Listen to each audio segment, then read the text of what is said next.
नमस्ते, कैसे हैं आप सब लोग। ब्यूटीफुल स्नेहा की ब्यूटीफुल सक्सेस स्टोरी। ये जो सक्सेस स्टोरी है ये लव स्टोरी है। कुछ लोग कमेंट करते हैं कि हमेशा क्यों love stories, boyfriend girlfriend, husband wife relationship. देखिए ऐसा नहीं है, बहुत तरह की सक्सेस स्टोरीज हैं। हाँ, ये हो सकता है कि रिलेशनशिप पर ज़्यादा स्टोरीज हों, तो इसमें मैं कुछ कर नहीं सकती हूँ, क्योंकि मेरे पास में जो स्टोरीज आती हैं वो मैं सब की सब शेयर करती हूँ। चाहे फिर वो छोटे से छोटे यूनिवर्स के साइन की सक्सेस स्टोरी हो, चाहे फिर वो बिल्कुल छोटी से छोटे एक एलोवेरा के पौधे की सक्सेस स्टोरी हो, चाहे कोई भी। क्योंकि मुझे पता है जो छोटी छोटी चीज़ें होती हैं ना, ये बड़ा बड़ा जो फेथ होता है उसको क्रिएट करती हैं। एंड अगर रिलेशनशिप से जुड़ी हुई ज़्यादा सक्सेस स्टोरीज मेरे पास में आते हैं तो सीरियसली मैं इसमें कुछ कर नहीं सकती हूँ। आती हैं तो मैं शेयर कर देती हूँ। I hope you understand. हाँ, तो ये स्टोरी है स्नेहा की। आई एम लिटरली क्राइंग इस मोमेंट पर। डोंट वरी दी, ये मेरे खुशी के आंसू हैं। Okay, thank you so much Sneha. Hi दी, मेरा नाम स्नेहा है। मैं अपनी सक्सेस स्टोरी आपके साथ में शेयर करना चाहती हूँ। बात आज से करीब 6 महीने पहले की है। तब हमारे बीच में कुछ नेगेटिविटी के चलते लड़ाइयाँ होती रहती थी। मतलब मैं ही उसको गलत समझती थी। मेरा एक बिलीफ सिस्टम था कि लोगों का एक टाइम के बाद रिलेशनशिप लॉन्ग होने के बाद में बहुत ज़्यादा बोरिंग हो जाता है। जब भी वो किसी काम में बिजी रहता था तो मैं उसके ऊपर शक करती थी और मैं बहुत ज़्यादा लड़ाइयाँ करती थी। एक बार तो ऐसा हुआ कि हम मिलने गए थे। तब मैं उसको पूछा कि तुझे अब मैं बोरिंग लगने लगी हूँ, हमारा रिश्ता तुझे बोरिंग लगने लगा है। उसने मेरे माथे पर हाथ रखा और कसम खा करके बोला, ऐसा कुछ भी नहीं है, प्लीज़ ऐसा मत सोचा कर। बट दी, मेरा मन इस बात को लेकर के शांत ही नहीं हो रहा था। हम जो कुछ भी सोचते हैं हर बात मैनिफेस्ट हो जाती है। ऐसा नहीं होता कि वो एग्जैक्टली मैनिफेस्ट हो जाए, लेकिन हाँ, कहीं ना कहीं वो मैनिफेस्ट हो जाती है। उस तरह की सिचुएशन तो ज़रूर मैनिफेस्ट हो जाती है। और हम भी इस बात को ना सोचने के लिए मजबूर हो जाते हैं कि इसे हमने ही मैनिफेस्ट किया है। मेरे साथ भी ऐसा ही चलते चलते एक दिन बहुत ज़्यादा लड़ाई हुई। उसके पापा ने आ करके मुझसे बोल दिया कि अब तुम लोग बिल्कुल भी बात नहीं करना। दी, मैं आपको क्या बोलूँ, मैं इतना ज़्यादा रोई, इतना ज़्यादा रोई कि मैं आपको बता नहीं सकती। लेकिन फिर भी मैंने हार नहीं मानी। उसी दिन से मैंने आपके वीडियोस को रोज देखना शुरू किया, लॉ ऑफ अट्रैक्शन को कॉन्शियसली फॉलो करना शुरू किया। मुझे तब जाकर के पता चला कि जो कुछ भी मैंने अब तक सोचा हुआ है ये उसका ही असर है। वो इतना ज़्यादा रोया, इतना ज़्यादा दुखी हुआ कि उसके फादर को तकलीफ होने लगी और उसके फादर ने आकर के हमारा रिश्ता खराब करवा दिया।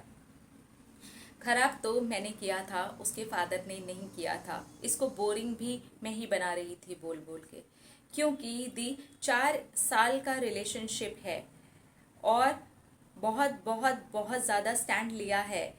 उन्होंने भी अपने घर में मेरे लिए स्टैंड लिया है, मैंने भी स्टैंड लिया है। हमारे रिलेशनशिप के बारे में हम दोनों एक दूसरे के लिए बहुत ज़्यादा सीरियस हैं। हमेशा स्टैंड लिया है, कभी कोई गलत काम नहीं किया। लड़का एक लड़की को खोने के डर से पागलों की तरह रोता है। एक्चुअली मैं उन दिनों में इतना ज़्यादा गंदा सोचती थी कि मैं सिर्फ उसका टेस्ट ही लेती रहती थी। मेरी शादी फिक्स हो गई, अब मैं क्या करूं। बहुत बहुत बहुत ज़्यादा ही वो रोता था और इस तरीके की बातें मैं हर वक्त सोचती रहती थी। हमेशा हर एक चीज़ मैंने गलत सोची। मैं कभी भी रिश्ते में सेटिस्फाइड फील नहीं करती थी। कभी कुछ सोचती थी तो कभी कुछ सोचती थी। जैसा भी फिल्मों में होता है मैं उस तरीके का सोच ही लेती थी। और वो सब अब मेरे रिश्ते में होने लग गया। शादी वाली बात, हाँ, शादी वाली बात भी मैं सोच लेती थी। लेकिन वो लड़का मुझसे बहुत ज़्यादा ही प्यार करता है, ये चीज़ असर करती है। और अब मैंने ये सोचना शुरू किया कि नहीं, अब मुझे अच्छी वाइब्रेशन भेजनी है। और मैंने ठान लिया कि अब कुछ हट करके ही मैं सोचूंगी, हट करके ही करूंगी। यूनिवर्स ने जब मुझे इतना अच्छा इंसान दिया है, मैंने गलत सोच सोच करके बुरा बना दिया है, यहाँ तक कि ये भी सोच लिया है कि शादी भी फिक्स हो गई। इसके सोचने से कुछ नहीं होता, अब मैं अच्छा सोचूंगी।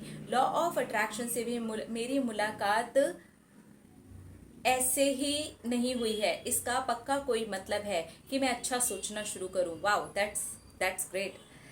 और दूसरों के पास गुड मॉर्निंग गुड नाइट बोलते बोलते इसके अलावा कुछ भी नहीं रह गया है क्या मेरी ज़िंदगी में? कुछ नहीं। वो बंदा मुझसे बहुत ज़्यादा प्यार करता है, काम पे जाता है, बिजी रहता है, हर वक्त उसको मेरा ख्याल रहता है और मुझे भी उसका ख्याल रहता है।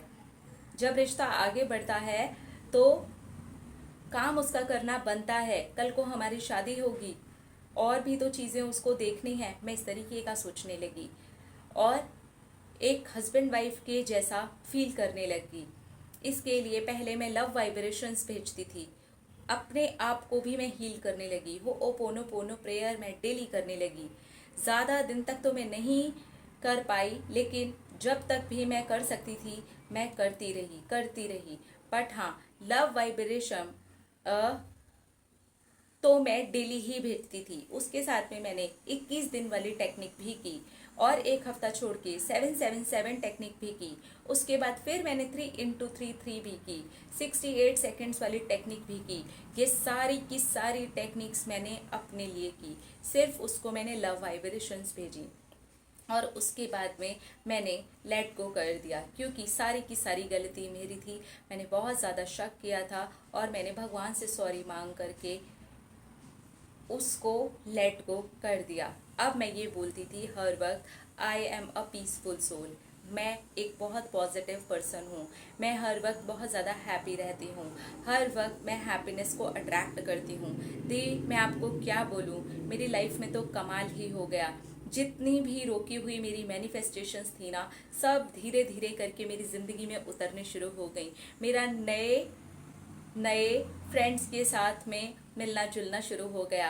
एक फैमिली के अंदर नई फीलिंग आ गई। फ्रेंड्स के साथ में मेरी बॉन्डिंग इतनी स्ट्रांग हो गई, जिन फ्रेंड्स के साथ मेरी कभी नहीं बनती थी उनके साथ भी अच्छा हो गया। सच में ही बाहर की चीज़ों में से जब मैंने ध्यान हटाना शुरू किया तो बाहर की चीज़ों ने मुझे खुश करना शुरू कर दिया। बस इसी टाइम पर मैं जो कुछ भी चाहती थी वो सब कुछ स्टार्ट हो चुका था। एंड गेस व्हाट, उसका भी अब पहले के जैसा रिस्पॉन्स आने लग गया था। उसने मुझे मैसेज किया, बहुत ही रोमांटिकली वो मुझसे बात करने लगा।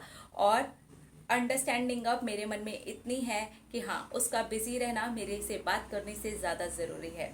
मेरा रिश्ता पूरा हील हो चुका है और अब मैं उसके बिजी रहने को अप्रिशिएट करती हूँ, कभी शक नहीं करती, कोई उल्टी बात नहीं सोचती। अब वो मुझे रोज़ अपने काम पर जब भी फ्री होता है मैसेज कर देता है या कॉल कर देता है। पहले इसी बीच मैं हालत ख़राब कर देती थी।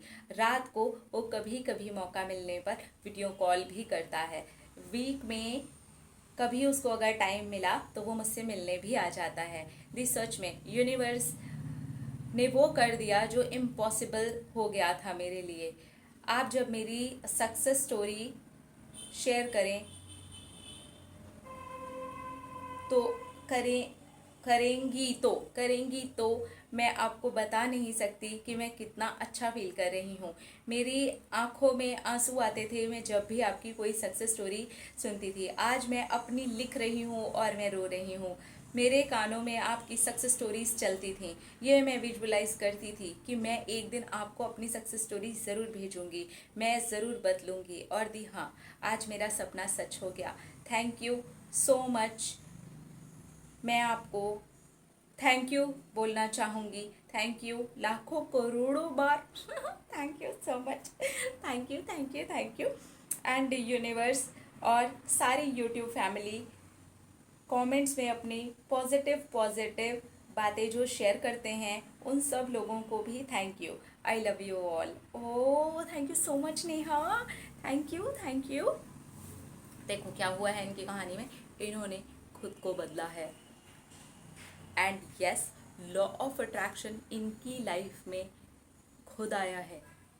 इन्होंने लॉ ऑफ अट्रैक्शन को अट्रैक्ट किया है और लॉ ऑफ अट्रैक्शन ने इनको अट्रैक्ट किया है। किस लिए? इनके रिश्ते के लिए नहीं, इनके लिए, इनकी विचारधारा को बदलने के लिए, ये जैसा भी अब तक सोचती रही हैं उसको बदलने के लिए। और वो बदला, जैसे ही ये बदली तो इनकी सारी की सारी सिचुएशन बदल गई। ये सच है, यही होता है। जब हम बदलते हैं तब दुनिया बदलती है। जैसी हमारी दृष्टि होती है वैसी ही हमारी सृष्टि होती है। आज सब कुछ अच्छा है, नए दोस्त भी बन रहे हैं, पुराने दोस्तों के साथ में बॉन्डिंग अच्छी हो गई है।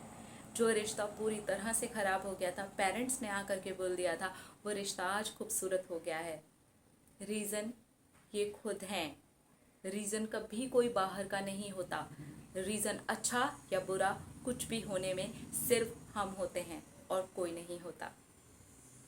अपना अपना रखिए ख्याल, अपने ऊपर कीजिए ढेर सारा काम और अपने आप से कीजिए ढेर सारा प्यार, ताकि आप अट्रैक्ट करें ढेर सारा प्यार। I love you, Tata.